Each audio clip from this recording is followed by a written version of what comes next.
Okay, Bible and Daily Lifers, here we are. We are going through the New Testament in a year, one chapter a day, trying to get a lesson out of it or a promise out of it or something that we should be doing. In chapter 2 of Matthew. Now, Matthew, we've said that the ancient Jewish people who this was written to by Matthew saw this as Jesus being king. Jesus was the rightful heir to the throne of Israel in the day. In every chapter, we'll see something about the king. In this one here, we see the conflict of the kings. King Jesus and King Herod, who's the ruler over Rome in those days. So let's take a look at it. Chapter 2, verse 1. Now, after Jesus was born, which you have to go back and read the previous chapter to see his birth, after Jesus was born in Bethlehem. Now, Bethlehem, the word means city of bread. In John chapter 6, verse 35, Jesus says that he's the bread from heaven. He was born there in Bethlehem. He is the bread of life for us. In Bethlehem in Judea, in the days of Herod the king. Now, Jesus is the king who's born, but Herod is the king there in Rome.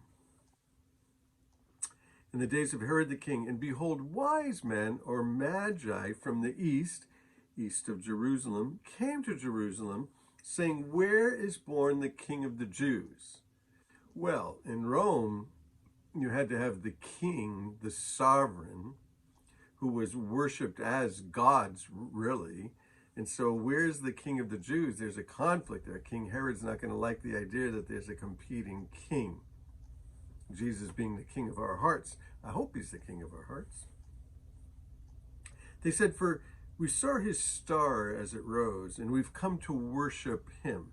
Now, these were outsiders, which should be pretty interesting to us because they weren't of the family of Abraham, the family of Israel, the family of the Jewish people. They were outsiders, and it was probably the prophet Daniel that taught them to be students of prophecy, to be looking for the coming Messiah. And we'll see a lot of those prophecies in the book of Matthew. The prophecies about Jesus coming to be king and to be Lord of Lords and King of Kings. When Herod the king heard about this, he was troubled. Why?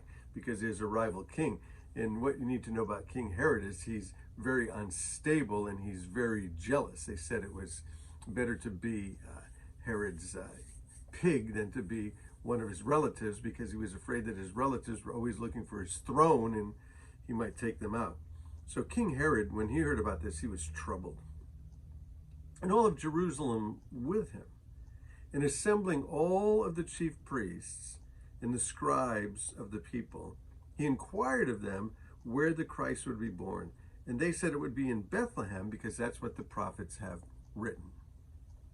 Now, this is sort of a strange alliance because the Jewish leaders didn't really get along with the government, and the government really didn't get along with the Jewish leaders.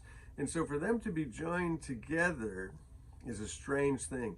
And we're going to find through the gospel that the religious leaders and the governmental leaders join forces together against Jesus. So here's what the prophet said. The prophet said this, "And you, Bethlehem, in the land of Judah, are by no means the least among the rulers of Judah. For out of you will come a ruler." Well, Jesus is going to be a ruler. Herod's not going to like that Jesus is going to be a ruler. "And he will shepherd my people Israel." Interesting thing for a ruler to do, to be a shepherd. Jesus will talk about the people being like sheep without a shepherd, that Rome wasn't watching out for them, and neither were the religious leaders watching out for them. And so this prophecy comes from Micah. "Well, Herod summoned the wise men together, and he ascertained when did the star appear. And he sent them to Bethlehem, and he said, 'Go and search diligently for the child, and when you have found him, bring me word that I also may worship.'" Well, his method of worship is going to be a little bit different than their method of worship because he's going to try to kill the child so that he'll get rid of all rival kings. His jealousy is just rising up in him. Well, after listening to the king, they went on their way. And behold, the star that they had seen, it rose and went before them, and it rested over the place where the child was. And when they saw the star, they rejoiced with exceeding joy. Well, that's what happens when you find Jesus. Joy comes into your life. And they went into the house. So This is probably past the birth. They're going into the house now. He was born in the manger. So they went into the house, and they saw the child with Mary, his mother. And they fell down and they worshiped him. Then they opened their treasures. Now, the treasures are pretty interesting. And they offered gifts. Well, that's what we do. We offer gifts to God. What kind of gift can we offer? We offer ourselves. There's nothing that we can give to God that's going to make us right with God, but because of what he's done for us, we're thankful and we offer him gifts. What did they offer him? Gold, frankincense, and myrrh. Well, the gold would be a picture of something which is lasting, the kingship of Jesus. The next one, frankincense. Incense arises, right? The smoke goes up. And in the scriptures, you often see this picture of incense as being a picture of prayer, ascending into heaven. And myrrh, well, that was used for embalming people at death.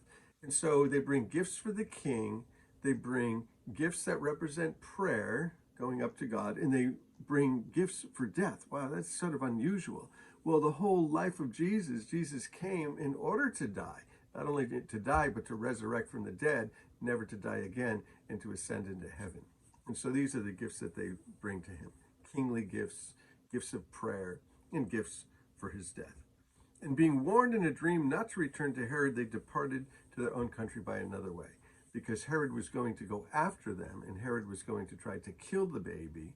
And so God intervenes in a dream. God could give you a dream and intervene in your dreams.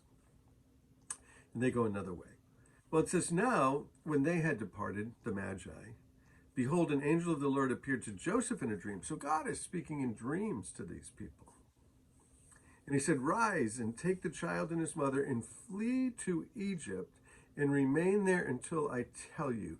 For Herod is about to search for the child to destroy him. So rise, flee.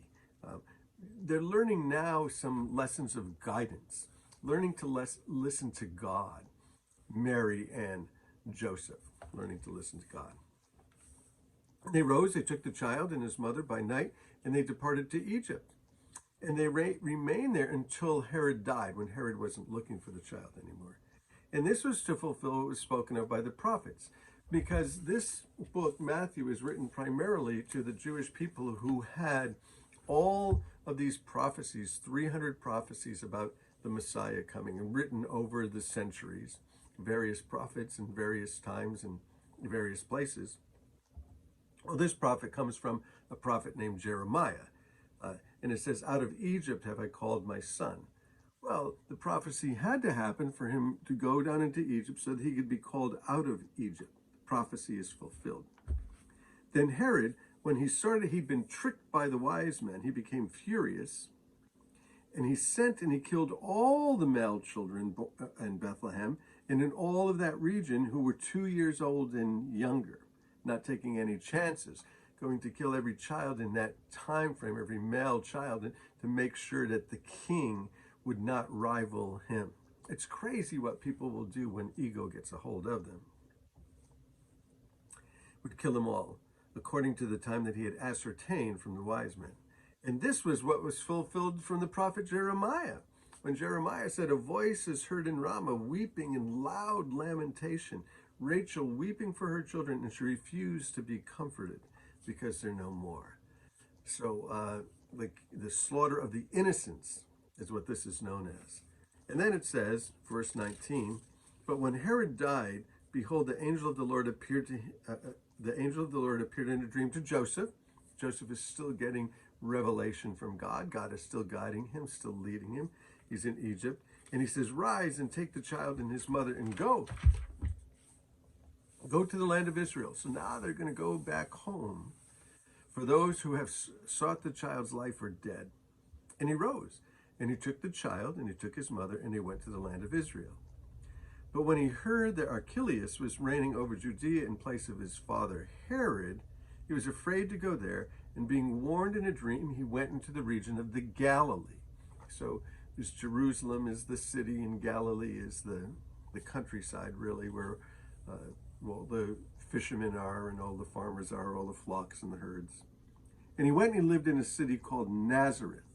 So this is where Jesus would be called Jesus of Nazareth. again, we said in chapter 1 that his name wasn't, Jesus Christ. Christ wasn't his last name. Often they would tell your name by the town you came from. So Jesus of Nazareth. He went and he lived in a city called Nazareth, so that which was spoken by the prophets might be fulfilled, that he would be called a Nazarene. So in this chapter, you have a lot of fulfillment of prophecy. Again, there's 300 prophecies in the Old Testament concerning the Messiah.